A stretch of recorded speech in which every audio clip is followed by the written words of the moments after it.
Jo, tai mes susirašėm su jais, jie sako, kad ir kaip keista, esam Lietuvos įkurta įmonė, žinoma visam pasaulyje, sako, turim ambasadorių per visą pasaulį, bet neturim tokio kaip lietuvio. Toksai relaksas gaunasi kartu. Aš iš vis savęs nelabai gamerių vadinu, kad ir kaip keista, žinai, žmonėms gali būti ta... Gubernija. Čia visi savi. Gerai, sugrįžtam po tos tokios pertraukėlės. Tai kaip ir sakiau, radau interneto platybėse tokį dalyką, tai yra Simo Anužio blogspotas, tai yra 2016 metai. Ir tenais mačiau, ten nėra jau pačių vlogų, bet ten yra tokie thumbnailai. Dar iš tų tokių matosi vos ne video makingo laikų. Ar ten galėjo būti jūsų pirmieji tokie vlogai, pasibandymai? Gali būti. Koks YouTube kanalas čia? Ne YouTube, čia internete kažkoks atskira nuoroda, yra į blogspotą kažkokį. Yra Gal. Simo Anužio blogspot, taip, Simas Anužis blogspot. Ir ten nieko daugiau viduje nėra, apart yra thumbnailas. Kažkokio 2016 metų tokias vaizdo įrašo. Šitas? Jo. Ir šitas video nerodo? Ir va dabar va. Nes prieš tai nerodė jo. Tai va, būtum dėjęs iki kanalą. O, Simas Pro. Taip, čia vienas pirmųjų mano kanalų, kur toks labiau asmeninis buvo ir jis tebėra, jeigu kažkas nori atrasti, gali. Ir kol gyvenau Anglijoje, tai kūrėm video ir brolis ten pasirodęs yra video ir apie kažį, ir apie laisvalaikį. Tai youtuberių norėjau būti senai. Ar čia yra jau to video makingo laikais, kur jau tapot video makeris jau buvot? Jo. Tai čia yra jau šitie laikai. Supratau. Ir tada jau, sakykim, šita neoficialioji dalis, kur tas bloginimas, bet jau daugiau asmeninis, jūs tada tampate to video makeriu. Jūs tai pradėjo daryti Jungtinėje karalystėje, po to atsivežėte į Lietuvą. Ne, aš jau ir Lietuvoje prieš Jungtinę karalystę buvau kažkiek daręs. Taip, ir studijų laikais buvau daręs pirmas vestuvės, nufilmavau, man atrodo, kai man buvo gal 16 ar 17 metų. Tai jo, ir po to studijos prasidėjo aktorystės, tai visas filmmakingas buvo padėtas į šoną. Tada po studijų buvo darbai į užsienį ir tada kažkur pradėjau atgaminti ir stipriau pasinerti ir būdamas UK nėriaus, tai čia galva į filmmakingą ir pavyko visai. Bet ar tiesa, kad dar iki aktorystės studijų jūs žadėjot studijuoti produkciją lyg ir, ar kažkas tokio, bet pakeitėt po to kryptį? Ne. Nežinau, iš kur informacija, bet... Iš senesnio kažkokio jūsų interviu, kur buvot minėjęs, kad video produkcija kažkas, kad išgąsdino, kad visas darbas yra labai ištestas, ta prasme, mokymasis tasai. Galvoju dabar, nebeatsimenu. Ar aš norėjau? Prieš studijuodamas aktorinį? Prieš aktorystę. Nu, nežinok, nes aš kai baigiau 12, aš dar net nežinojau, aš tik norėjau pabaigti 12, aš net nežinau, kur stosiu ir ką darysiu. Jo. Last minute buvo. Paskutinės bet kažką aš galvoju, dabar gal ir norėjau su filmmakingu. Kažkam sekasi? Kažkam pliusas? Kažkam sekasi. Blemba, galvoju, kažkada visada norėjau studijuoti liktais, nepamenu dabar, bet gerai, kad nestudijavau, nes šiais laikais su viskuom pats YouTube pamokas žiūrėdamas gali kuo puikiausiai išmokti arba pasimti galbūt kažkokį trumpą kursą iš kokio video gero eksperto ir išmokti. Tikrai, manau, būtų gaila 4 metus aukoti video productiono studijoms. Nebent tu jau ten eini į Hollywoodą ir į top. Hardcore'as jau toksai. Aha. Ir dabar, kiek mačiau, turit padaręs labai daug įvairiausio to filmmakingo turinio ir kaip sporto renginiai, krepšinis, net čia Lietuvoje krepšinį filmavot, vestuvės, dar visokie muzikinius beras kažkokius renginius mačiau. Kokio renginio labiausiai nemėgstat filmuoti, su kurio labiausiai dirbti? Žinok, turbūt būčiau nemėgęs, kurį beveik buvau pasitvirtinęs varyti filmuoti, bet paskutinę minutę atšaukiau. Mane UK norėjo nusamdyti, kad aš filmuočiau laidotuvės. Pinigus irgi visai gerų žadėjo, bet aš galvoju, aš emociškai nesijaučiu, kažkaip bus keista, tai ir atsisakiau. Beveik buvau sutikęs, bet atsisakiau. Tai nemanau, kad ir būtų labai faina varyti filmuoti, nes vis tiek žmonių emocija, manau, būtų slogi ir tu ten... Bet Vestuvės yra vienas iš tų, nekad nemėgsti, labai daug atsakomybių. Tokių kaip, pavyzdžiui, jums dabar mikrofas neveikia. Mes tai galim čia sustoti, pakartoti. O vestuvės, jeigu taip nurekordini ir pažiūri garso, neįrašinė, nepaprašysi, galim dar kartą ceremoniją padaryti. Dar kartą tos. Tai niekad nemėgstu, o daugiausiai jaudulio ir kelia. Jo, labiausiai stresst. Tai turėjot laidotuvės, tai toksai biškutį... Neturėjau, atsisakiau. Atsisakė, bet turėjot pasiūlymą. Toksai primena, kaip seniau Lietuvoje būdavo mada fotografuoti laidotuvės, kur tu nuotraukai. Tai čia iš vis filmuoju, aš galvojau, niekas nefilmuoja, gavau tokį pasiūlymą, aš galvojau, iš pradžių kažkas trolina, bet susirašiau, tai viskas ten normaliai buvo, bet po to atsisakiau. Su dronu praskridė. Su dronu praskridė. Liūdni kadrai. Jau žinai, kaip sakom, su dronu skrendi, jeigu užkliūsi, jau nebeužmuši. Bent jau to gulinčio, tai tikrai. Tai va, tai jo. Aha. O iš tų visų, kas tai iš tikrųjų yra didžiausias kaifas, ką filmuoti yra toks malonumas? Kašį. Man patinka kašį filmuoti. Jo, tikrai su draugu turėjom tokį Mix My Tape brandą įkūrę, kuris ir tebe egzistuoja, bet veiklą esam kaip ir pristabdę, tai pradėdami nuo gatvės turnyriukų visai pakome ir į aukščiausią BBL, Britanijos krepšinio lygą, tai ir ten komandoms filmuodavom ir jau už pinigus, po to pradėjom filmuoti ir labai mėgavomės, ir į užsienį buvom iš UK išskridę į Prancūziją vieną turnyrą filmuoti, pasikvietė mus, tai labai smagiai. Tai krepšinis yra tas toksai... Nežinau, kažkodėl, gal pats mėgau nuo paauglystės žaisti krepšinį ir kai tu žinai, gali rydinti aikštelį, kas plius minus įvyks ir jeigu užgaudai tą kadrą ant slow motioną ir ten kelti socialinės medijas, tai malonumas tiesiog. O gerai, dabar vis tiek didžiąją dalį jūsų laiko ima jau tas tokia, sakykime, influencerio turinio kūrėjo gyvenimas. Kiek dar dažnai tenka užsiimti to filmmakingu tokiu? Tai va ir stengiuosi antrą kanalą esu atsidaręs, kur važiuoju, pažvejoti ar kažką, ką veiki laisvalaikiu ne prie kompo, nes buvimas prie kompo ir gamingo video, tai pagrindinė mano veikla, pajamų šaltinis. Tai ir stengiuosi kažką užsiimti tokio laisvalaikio visiškai, kur tau jau smagiau yra ir į tą kanalą keliu. Tai tas kiek įmanoma. Svarbiausia lankyti tas kanalas. Jis atsirado būtent dėl to, kad toks atsirastų laisvo pobūdžio. Taip, aš nenorėjau likti vien tik su gamingu, bet rebrandinti tą patį ir kad brandžiau pradžioje biški kanalui, man atrodo, irgi nepatiko, kad pradėjau kelti kitokį turinį, nes yra keli video tai palikau jį visiškai susijusiu su elektronika, su kompiuteriniais dalykais ir kitą sukūriau. Viskas, kas yra nesusijęs su kompiuteriais ir elektronika ir gamingu. Ir kartu prie to atsirado, pradžioje buvo jūsų kelionės ir ten su net Paulium Samoška, berods jūs keliavo ten ir po apleistas vietas, taip, kur vėl toks yra kitoks turinys, tada atsiranda būtent tas žvejybinis jūsų turinys paskutiniu metu. Taip, įvairūs ir kelionės ir aš planuoju turbūt dar kitokių daryti ir nežinau, netgi pats šiuo metu nieko nesu suplanavęs kažkokį tokio, bet kils idėja ir būtent į tą kanalą ir kelsiu kažkokias naujas idėjas. Kažko tokio naujo. O pati ta žvejyba, tai čia yra senaistra kažkokia, kurią norėsiu įtraukti? Taip, paauglystėje labai daug žvejota ir sakau, kai jau prasidėjo, aš kaip kaime augęs, 10 metų pabaigiau 10 metį ir tada jau į Klaipėdą išėjau mokytis į vidurinę gimnaziją. Tai nuo tada ir viskas nutrūko, nes vidurinė, universitetas, po universiteto kelionė į užsienį 8 metai, tai viskas buvo padėta į šoną ir dabar taip sugrįžus taip visai ir užsikabinau ir smagu ir gerai gryn orui kvėpti. Toksai relaksas gaunasi kartu. O kartu, bet mačiau, kad jau tą visą savo malonumą žvejybos lygį jau pakeliate į kitą lygį. Jūs esate ir ambasadorius, berods kažkokių žvejybinių prekių ar brendo kažkokio. Taip, Deeper, lietuvių įmonė, tikrai didelė, pareklamuosim.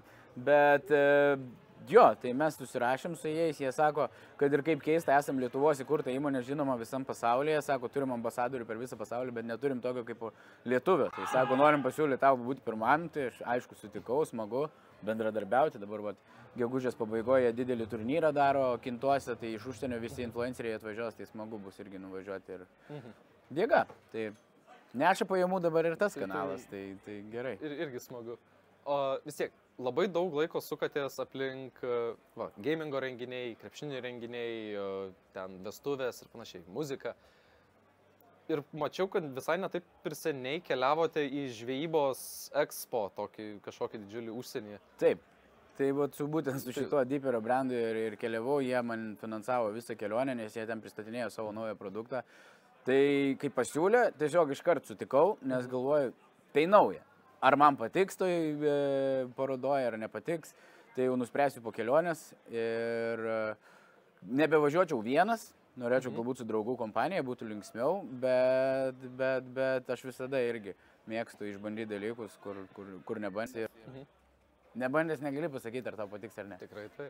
Bet ten vis tiek kitokia truputį patirtis, nes kur mes čia gamingę pratėm, tai čia vis tiek sava erdvė, sportas irgi mes žinom struktūrą, viską. O ten ateini, kaip visas jausmas, kaip visas veiksmas ten. Žvejyba yra iš vis kita dimensija. Aš galvojau, kad nuo paauglystės esu mėgėjęs žvejys, kažkiek žinau apie žvejybą, bet kai pradėjau šiek tiek domėtis, supratau, kad dabar aš dar netgi vos icebergo viršūnę palietęs esu ten per daug dalykų. Tai...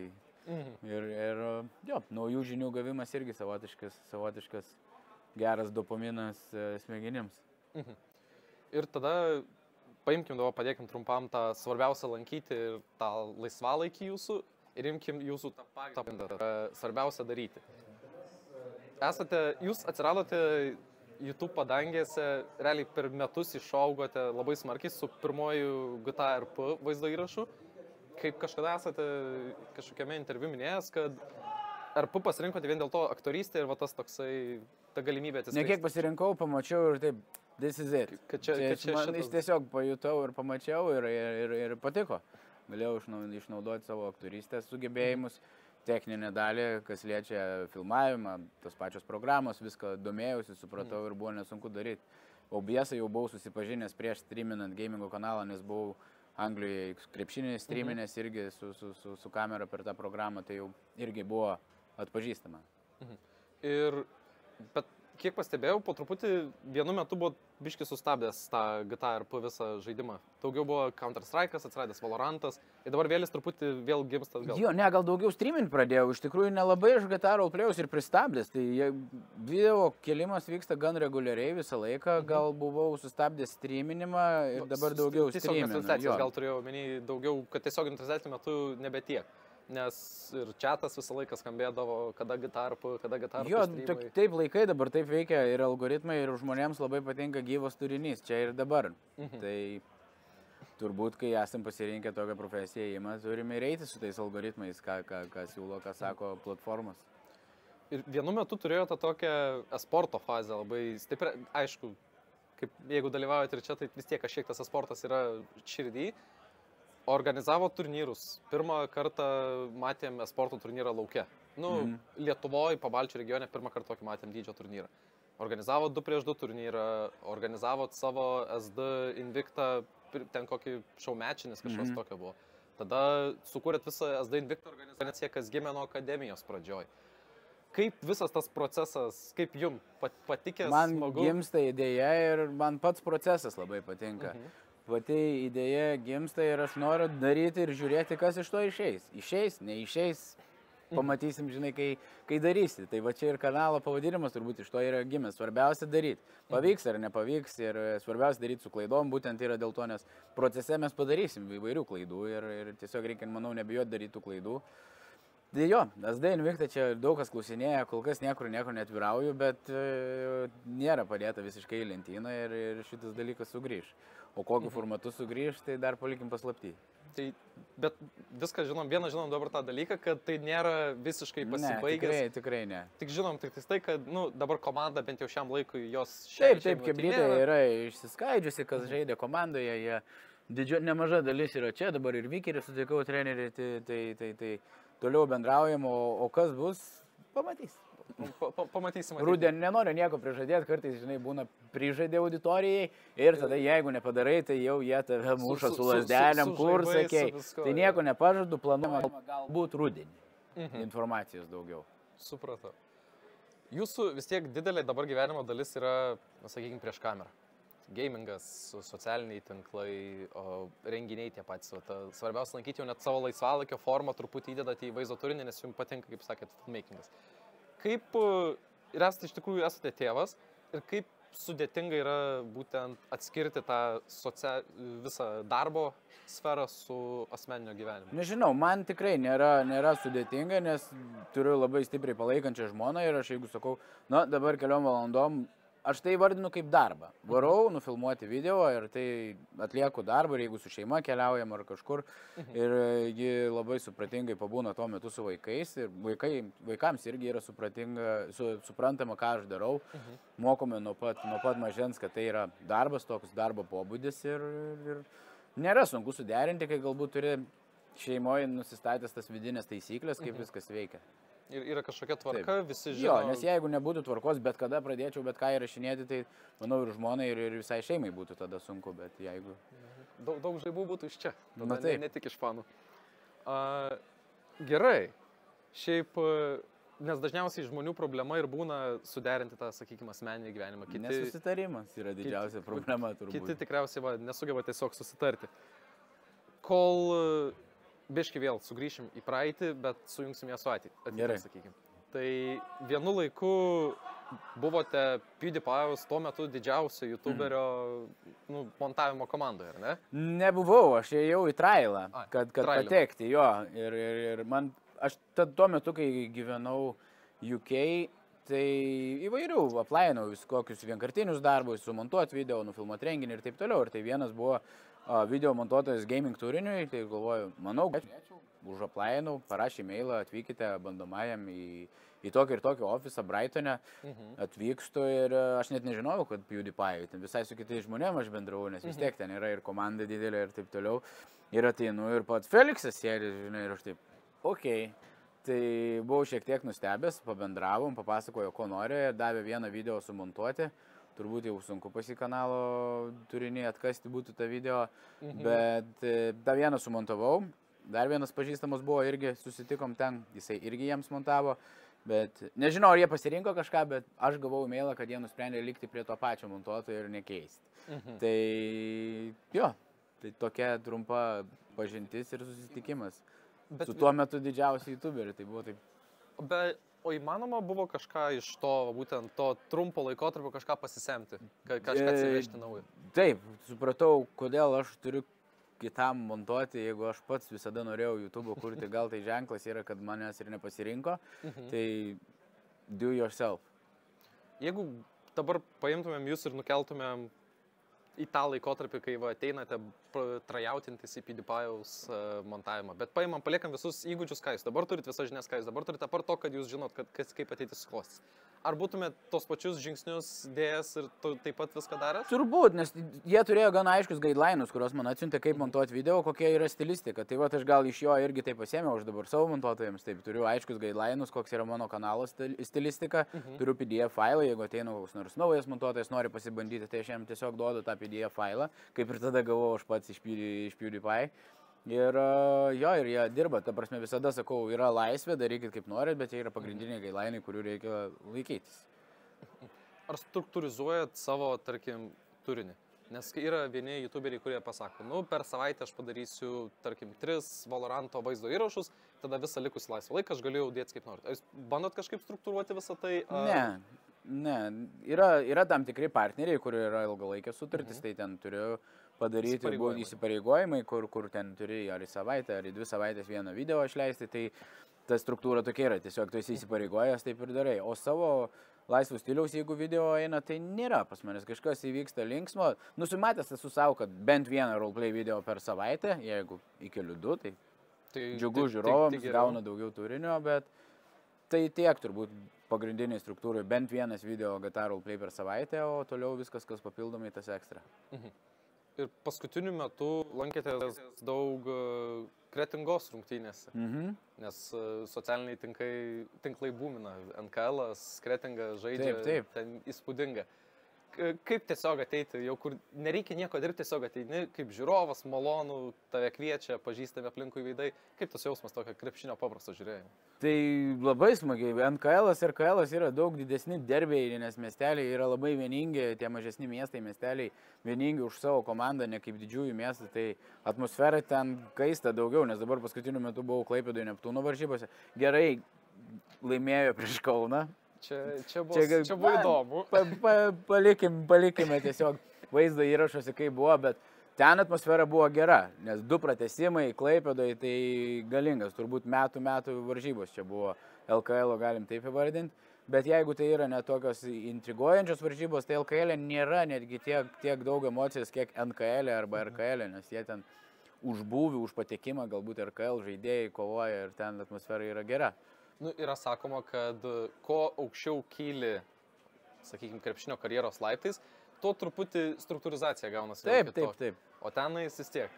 Ten Miestelėje savo ragais nori parodyti, kas geresnis. Taip, kas geresnis. Nu ir ten žaidėjai iš ten statosi karjeras, kažkas kažkur pamatys, pakviesi didesnę komandą, tai ir atiduoda visą save.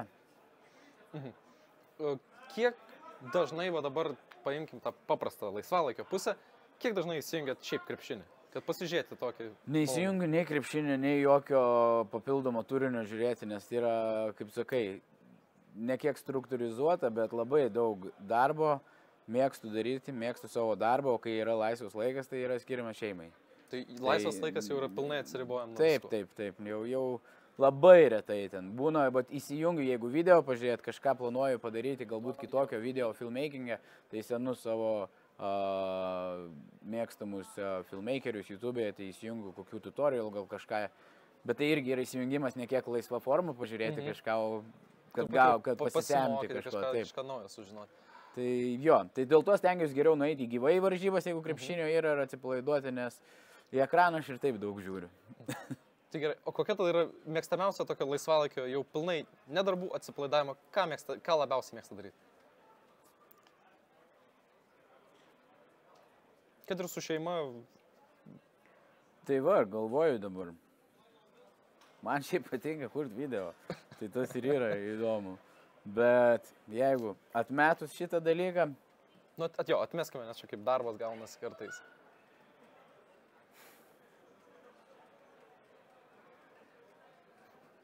Nu geras. Galvoju, skambės stereotipiškai ta žvejyba, bet tai yra galbūt tik tais dalinis dalykas, kuris dabar atėjo... Nežinau, susitikti su draugais, su kompanija, į tą patį barą galbūt nueiti, atsipalaiduoti ir palikti tas darbinės mintis ir galvoti tik tais apie buvimą čia ir dabar su tam tikra žmonių grupe. Ar tai šeimos nariai, ar tai draugai ir taip toliau. Tiesiog toksai laisvo laiko praleidimas. Laisvo laikas, tas kaip sako, jo, grinai. Kur susėdi, pasiėmė alaus. Kaip ir dailės pamokų, kur sako, mokytoja, ką piešim šiandien, ką nori. Laisva forma. Tai va, tas ir patinka, galbūt galėjimas būti laisvai ir kada nori ir čia ir dabar.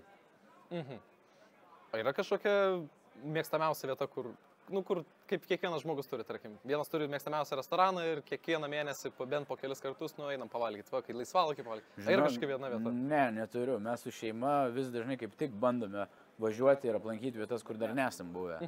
Ir į tas pačias vietas iš tikrųjų gan retai grįžtam. Tai kai dabar mes nepaslaptis persikraustėme gyventi prie Klaipėdos, tai galbūt dėl to daugiau mane ten ir matė ir Kretinga varžybos ir taip toliau. O kol gyvenom Vilniui, tai irgi Anykščiai, mes visur važiuodami į skirtingas vietas. Tai va, dabar sakot, persikraustė į pajūrį. Kaip pajūris? Vieni žmonės sako, kad atsibosta. Vanduo visą laiką prie pat. Aš nežinau, aš ten užaugęs, ten mano namai. Tai va, aš tą ir žinau, vėl sugrįžti. Daugelio klaipėdiečių paklaustų, tai jiems jūra yra tiesiog jūra. O tiem, kas negyveno prie jūros, yra labai smagu visada atvažiuoti prie jūros. Tai ir man iš tikrųjų, man ežeras yra maloniau negu jūra. O tai dabar bus, kad jau vasarą ne į pajūrį, bet į priešingą pusę, link sostinės? Nežinau, Lietuvos atstumai pagyvenus užsienį, Anglijoje, kai važiuodavai į darbą valandą su virš ir taip toliau, tai tas 300 km nuo Klaipėdos iki Vilniaus ar 200 iki Kauno, didžiųjų miestų, juokingas atstumas iš tikrųjų yra. Tai jo, važinėsim visur. Po visą Lietuvą. Kalbant vėl, truputį grįžkim į žaidimus. Ką verčiau, ką labiau norėtumėt žaisti, rinktumėtės, jeigu turėtumėt pasirinkimą žaisti tik tą vieną? Tai yra multiplayer ar single player žaidimai? Multiplayer vienareikšmiškai, visiškai nesu single player žaidėjas. Aš iš vis savęs nelabai gamerių vadinu, kad ir kaip keista, žinai, žmonėms gali būti ta klijuojama etiketė, nes streaminu gamingą, aš toks labiau turinio kūrėjas, streameris, kuris kuria turinį per gamingą. Tai kada su single player gameris visiškai fake fact čia turėtų būti, nes manęs kažkaip neįtraukia žaidimai ir nemoku įsitraukti. Galiu pabandyti ir viskas. Esu visiškai Counter-Strike'o berniukas, užaugęs su šito geimo ir jis tiesiog mane veža, jeigu laisvų laikų galėčiau ką žaisti, tai CS. Tai Būna kartais CS:as. įsijungiu, žinai, kai vat, nerekordinį, nestreaminį, būna ten dieną, pavyzdžiui, dažnai mėgstu vieną kokį gėjimą sumesti per pietų pertrauką. Tiesiog pasidarai valgyti, pasidedi, ką nors kramsnoji ir vieną mečą. Bet tokį grinai, ne refleksų, tiesiog atsipalaidavimai, žinai, savo. Prasišaudai, taip maloniai. Tai gerai, kaip tu vertina dabar naujausią tą CS2 versiją? Nes Man CS2, va ką tik su Vykeriu šnekėjom, buvo SD Invictus treneris, sako, kuris gėjimas tau, CSGO ar CS2. Man vienareikšmiškai labiau patinka CS2, nes tai atvėrė naujų galimybių, kažkoks toks šviežias oro gūsis su mini atnaujinimais, žemėlapių, grafikos atnaujinimais, bet labai erzina, kad atvėrė kelią ir čytinimo bendruomeniai, kuri labai stipriai yra užpuolusi CS ir tas, tikrai erzina. Todėl gal Face'ą žaidžiu daugiau, nes ten vis tiek mažiau, nes jų antičytas tikrai geresnis, tik tiek, kad ten su smurfais yra sunku kariauti. Tai kita bėda. Kita bėda, bet CS2 geriau už visus, visada naujausias yra geriausias. Tiesiog žmonėms nepatinka switchai. Jo, nemėgiai, kai esi pradės prie vieno, kaip iš CS 1.6 buvo kol sosas. Aš manau, čia žmogaus tokia kultūra yra. Taigi ir telefonai, audio inputą šitą džeką ausinių. Irgi visi kiek pyko, bet priprato ir gyvena. Tai aš manau ir CS'as dabar tikiuosi susitvarkys su tais čytais ir žmonės toliau ir žais tą žaidimą. Skaičiai kyla, tai tikriausiai moka visi burnoti daugiau. Tai taip, bet kyla galbūt nauji žaidėjai ateina į rinką ir jo. O pamatysime, kada sugrįžtant tą svarbiausia daryti Road to 10 lygis Faceit? O reikia? Geriausiam Lietuvos amatoriui reikia? Jo, nelaikau aš savęs tokio aukšto lygio žaidėjų, aš sakyčiau, esu dabar, man atrodo, ar 4 ar 5 levelį, aš laikyčiau save apie 7, gal 8, taip norėčiau, taip realistiškai mąstant. Bet manau, jeigu įdėtum darbo ir žaistum pastoviai su tais pačiais žmonėms, su kuriais susižaidė, nėra tas 10 levelis nepasiekiamas, ypač CS2, nes sumažintas elo ir daug žaidėjų šiaip dabar. Kaip tik irgi su Vykeriu kiek persimetėm, sako, labai daug žaidėjų, kurie būdavo 7 leveliai, dabar yra iššokę ir 3000 elo ir labai gerai žaidžia, o tie, kas buvo topę, yra nusmukę, nes kažkaip turbūt jie perėmė tą naują žaidimo geriau adaptavosi tiesiog į tą. Gerai adaptavosi, jo. Aha. O irgi toks kitas dalykas, ką jūs darėt savo tiesioginėse transliacijose, jūs pasiėmat veikėją, kad turėjo, tarkim, Virgis Gitaro Play ir jūs Counter-Strike'ą įdėjot. Ir ar Virgį, ar kažkurį vieną veikėją, Žemaitį gal, kur... Į CS-ą? Taip, Counter-Strike. Ar jūs komentavot SD Invictus Viro CSA matchą? Ai, vienas jo, taip, buvo, vienas Empire, jo, čia toks gal vieno karto bajeriukas, kai... Bet kaip pačiam patinka, lengviau, slėptis už personažą yra visada lengviau.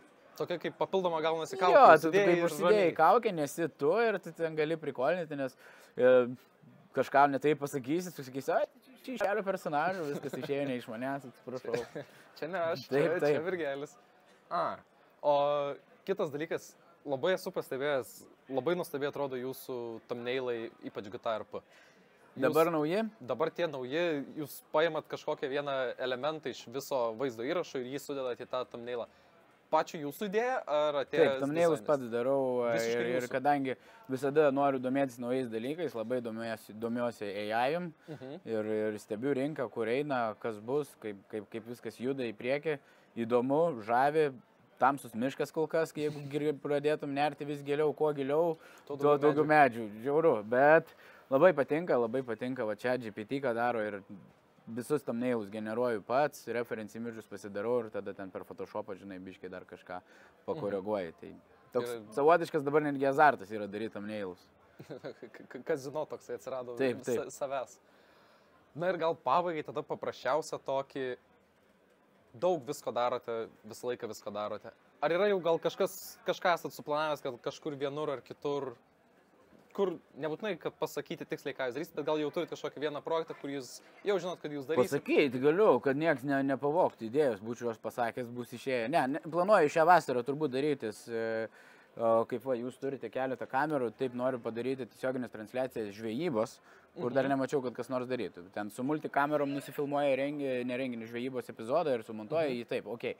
Bet gyvų metu, kad tu ir pakalbėti ir su žiūrovais, ir viena kamera platesnė, ir kita, tai noriu tokį pasibandyti. Ir vėl, nežinau, o gal bus vadinamas pravalas ir nepavyks, bet o gal bus visai naujas ir įdomus turinio vienetas, kurį galėsiu reguliariai daryti ten į mėnesį kelis kartus ir žmonėms bus smagu stebėti žvejybą gyvai.